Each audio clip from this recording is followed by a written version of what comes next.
Woo! Let's go, baby. UFC 314. What a beautiful card Dana White has created for us. It's amazing. We've got bangers. Every single fight is basically a 50-50-50-50. We don't even know what's happening. But the best part, there's only some fights. I see. We've got the main event of Diego Lopes, a great up-and-comer. He's not even an up-and-comer anymore. He's fighting for the title. Versus Alexander, the beast of Volkanovski. I know it's great, but he's a beast. He's an animal. 37 years old. Guy's still going at it. And you know what? Us Australians, we are hoping. We are hoping for Volkanovski to win. All the fights are amazing. And you know what? We've got a great co-main event with Paddy Pimblett versus Michael Chandler. Forging hectic fireworks. We've barely got any women MMA fights. It's going to be amazing. But first, let me tell you what happened in UFC 313. Ryan Clive versus Pereira happened. I got the main event incorrect, which is not fun, not gonna lie to you, not very fun. However, this was my accuracy of my card last one, so I don't know if it was too good, but we'll see. We'll see in the edit. There's some good fights. I definitely don't know the main fight on that promotion. It's probably gonna be the Chandler fight, but let me get back to you on this. And you know what? Let's start with the probably the best fight on the card, which is definitely the Paddy Pimblett versus Michael Chandler fight. Unfortunately, I'm going to have to go with Paddy Pimblett. He's probably going to get it done. I still think he isn't that good. I feel like it's a Dricus du Plessis thing. When you're looking at him, he's kind of shit, and you're like, I don't think he's that good. I just don't think he beats Islam Makhachev. I just don't think he beats Charles Oliveira. The only way he beats Charles Oliveira is if he waits a long time and he gets Charles Oliveira in a pretty shitty predicament. I don't think he beats Ilya. He's just not going to beat him. He probably beats Dustin, but that's all because poor lad's getting up there. Because Paddy's striking is alright. His jiu is pretty good. His wrestling is alright. But I'll be honest with you, I really want Chandler just to kill Paddy Pimblett in that octagon. You know, just a nice right pipe, right straight, just down the pipe. And I'm going to be screaming. I'm going to be screaming live. Like a woman getting raped, bro. It's just going to be amazing. I can't wait. But that's one of the good fights. That's a co-main event. And don't worry, we're going to start off with a shit fight right now. I'm not going to lie to you. And it's unfortunately a women's MMA fight, which I don't even know why the hell. Like, you know what? I get it. You got to start it off with a women's MMA fight. You know what? Fair. Because if you didn't do it, then, you know, we might have some beef there, you know? So the first fight is Nora Cormorle versus Hayley Cohen. I'm going with Nora. I don't really know female MMA fights, and I don't really care. The next fight, we got Tresean Go versus Marco Tulio. This is a good fight because I know a lot about Tresean Go. He's a guy, I watched him in the tough. He fought Brian Battle. He hasn't been as consistent though. I think he's had 3 fights in the UFC. He's won, lost once, and he's got 2 standing guillotines. The guy is a freak about that nature on that point. But he's inconsistent compared to Battle. And unfortunately, the other guy is just better. Marco Tulio is just better. His striking is better. He's more crisper. And he's just way more faster. And unfortunately, I'm going to have to go with Marco Tulio on this fight. Even though Tresean Go is my boy. And then we move up to the next fight. Sumo Durji versus Mitra Raposa. This is kind of quick, easy fire one. Sumo Durji. Mitra Raposa is also another lad that was in the tough. In the Volkanovski one. Unfortunately, he lost his first fight. And then he lost his fight against Silva. The poor lad just can't make it to the UFC. And unfortunately, he will lose again. Okay, we're going to move up that card. We're going to go with Michael Olejniczak versus Cedric Dumas. I don't even know who Cedric Dumas is. And that probably tells you who it is because I know most fighters. He's probably shit. And you know what? I'm going to go with Michael Olejniczak because Michael, he's a guy who fought Kevin Holland. He actually dropped him in that fight. He also got his arm broken. You know what? It's alright. Just checking on him. The Dumas guy, he's actually got knocked out in his last fight. So that boy is losing. And if I was on a parlay, I'm putting this motherfucker on the parlay. We'll go Julian Erosa versus Darren Elkins. This is a pretty easy fight. Julian Erosa, 100%. Let me tell you why. Julian Erosa has been knocking out fighting these guys, submitting them like I don't even know how. He's actually one of the only people that's beat Sean Woodson. I still don't even know how the guy's doing this. But he's fighting Darren Elkins, which the poor lad, how old is this bloke? He's 40 years of age. He's got shit tattoos. He is a tough lad. He is a tough, strong motherfucker. Unfortunately, he's going to lose. And I'll put this fight on a parlay as well. I'm going to have enough trust in the Roses to do that.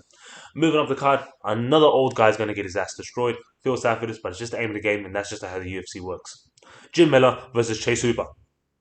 Chase Hooper looks amazing in his fight. I've been running high on this guy. His striking has amazingly increased. He's bulked up. He's gotten good. He is a future contender, which is crazy. And Miller, unfortunately, he's getting worse. So he's hit that block. He's not really going to improve from here on out. I don't know what he can even improve on. I think Hooper wins by submission. Put that on parlay. If you don't feel confident about the submission, I'll put him on a decision. But he's definitely winning that fight.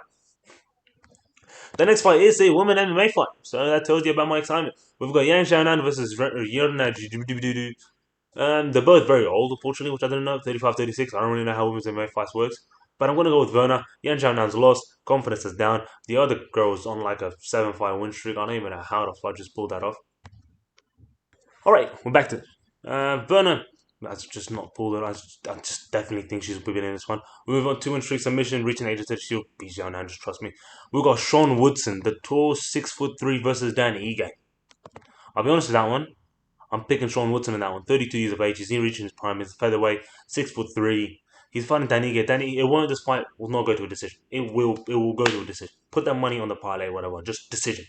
I think Sean Wooson's gonna win. The guy's so rangy. The guy's so tall. The guy's an actual freak of nature. I don't even know how big the reach advantage is. I don't even care because I just know Sean Woodson's unfortunately gonna win this fight. Fortunately, because Danny Ige is a boy. But we'll move on to the main card. Let's go, baby. Damn, we lost Jeff Neal versus Carlos Parates in this one.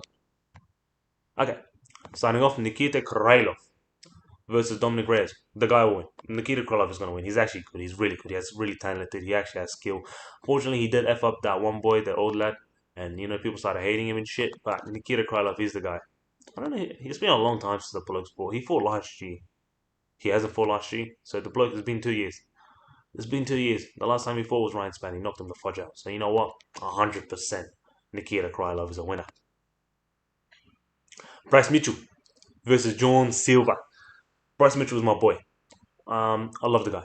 He's funny. I've been watching his career since the startup. This is basically the start. Basically his tough days. Fortunately, he has lost some fights there, but at the end of the day, the guy is an animal. I love him.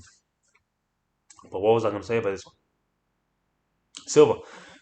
Unfortunately, John Silva is one of the BMFs. If you really want to see why, if you want to see more about that, I did make a video about that. Just click up there. Fortunately, he's my pick. Bryce is the boy. I do love him, but unfortunately, I have him losing momentum. John Silva side. Animalistic. John Silva side. TikTok edits. John Silva side. And Bryce last time he beat Gracie and he got slept by Evan. So I don't think he's coming out from a big one in this one. Oof! Let's go main event, baby. Oh no, missed it. Yair Rodriguez versus Patricio Pitbull. I have Yair Rodriguez winning this fight. Patricio Pitbull is coming at the ripe age of 37. He's turning 38. He is a shit version. Yair Rodriguez is an animal. He knows how to strike. He will win. 100%. Yair will win. And this is featherweight, man. You can't be coming at 38 years old fighting a top bloke in Yair Rodriguez. It's very obvious. I'm going to go with the bloke this side. And we move on to the main event. Alexander Volkanovski versus Diego Lopes. Now, let me tell you, it's Diego Lopes. Even though he is the boy, Alexander Volkanovski is a man, he is a legend, he is a beast. The boy, unfortunately, is going to lose. I really want to keep this video under 9 minutes. They're both coming in great physiques. That's one thing I will illustrate. He's not coming in shit. I'll show you the physiques here. We're not getting fat Volk. I really love him. I really wanted to win. But come on, just look at Lopes. The guy's an animal. Have you seen his training videos? The guy's a dog. And did you see his performance against Danny? He did him with so many shots, so much damage to Iga. He still didn't drop him because Danny Iga, for some reason, just unbreakable chin, unbreakable will. I don't think it will be a finish. Maybe a submission or a decision. But Lopes is winning this fight. In addition, put that Krylov fight on your parlay as well. Alright. Not yet. The fight of the night is gonna be. It's gonna be the Yair versus Patricia Pitbull fight, 100%. Oh, no. Sorry. Paddy Pimblett versus Michael Chandler. Fight of the night predictions. I'm gonna get that right too. Adios.